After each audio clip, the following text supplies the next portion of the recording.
Hello, everyone. Welcome to the Newsbrowse News broadcast.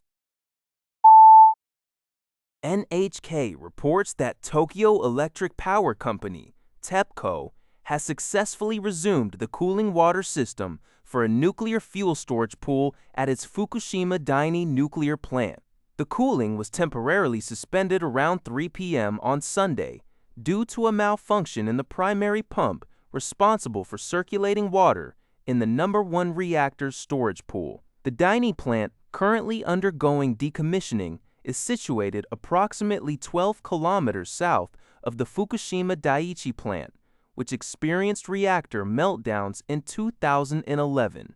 TEPCO workers identified damage to a power cable connected to the primary pump's motor and swiftly activated a backup pump.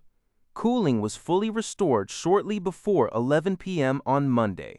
The utility confirmed that the storage pool, containing over 2,500 nuclear fuel assemblies, mostly spent fuel, had a water temperature of 32.5 degrees Celsius upon cooling resumption, well below the company's 65 degrees Celsius management limit.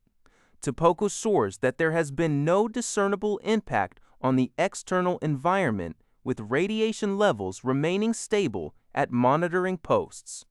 The company is now focused on investigating the precise cause of the pump malfunction.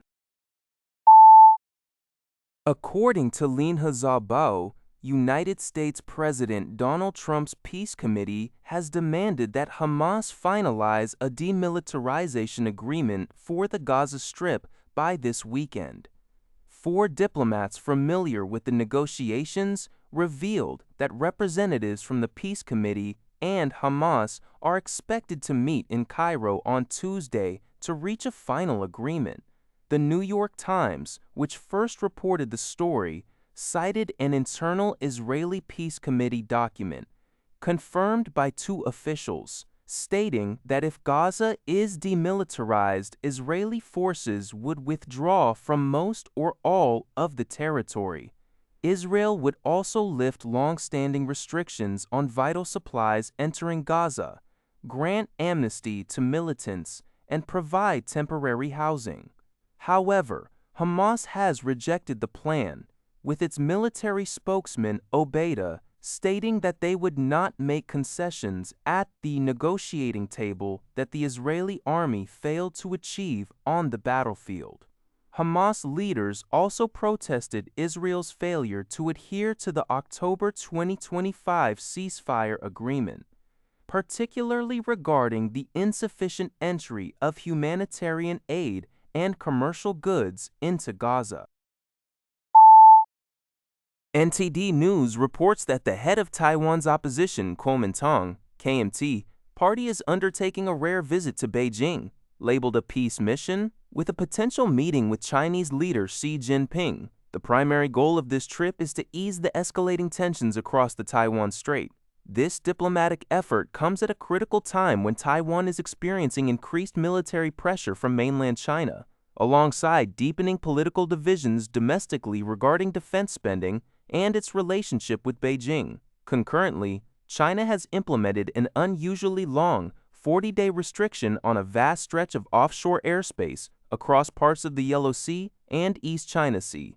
While no official explanation has been provided, experts cited by the Wall Street Journal suggest this could indicate heightened military activity or strategic signaling from Beijing in the region.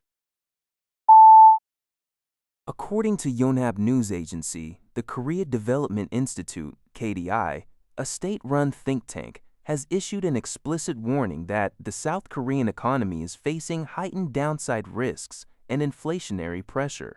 This assessment comes as the prolonged Middle East conflict, which began in late February and has since escalated into a broader regional war, leads to surging global oil prices and growing uncertainties in supply chains. These factors are expected to have negative impacts across various sectors, including prices, consumption, and exports. While the economy had shown a gradual recovery, with domestic demand improving and exports maintaining strong growth, particularly in semiconductors, rising oil prices could now weigh on consumption. Additionally, supply disruptions and weakening external demand due to the crisis may adversely affect exports, facility investment, and construction investment. Consumer prices, which rose to 2.2% in March, are expected to face further upward pressure if the conflict's impact spreads.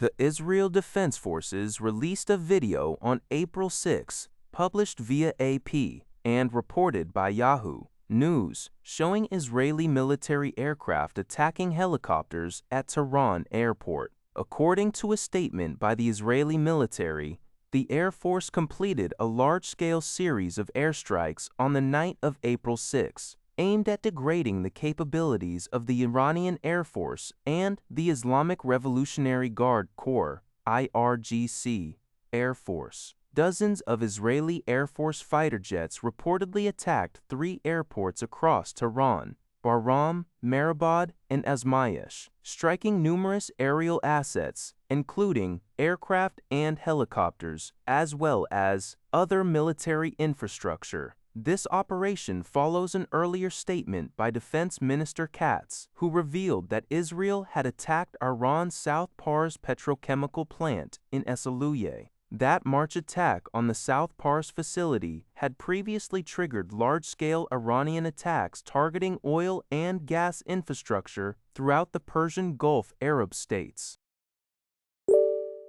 That's all for this video. Thank you for watching. See you in the next video.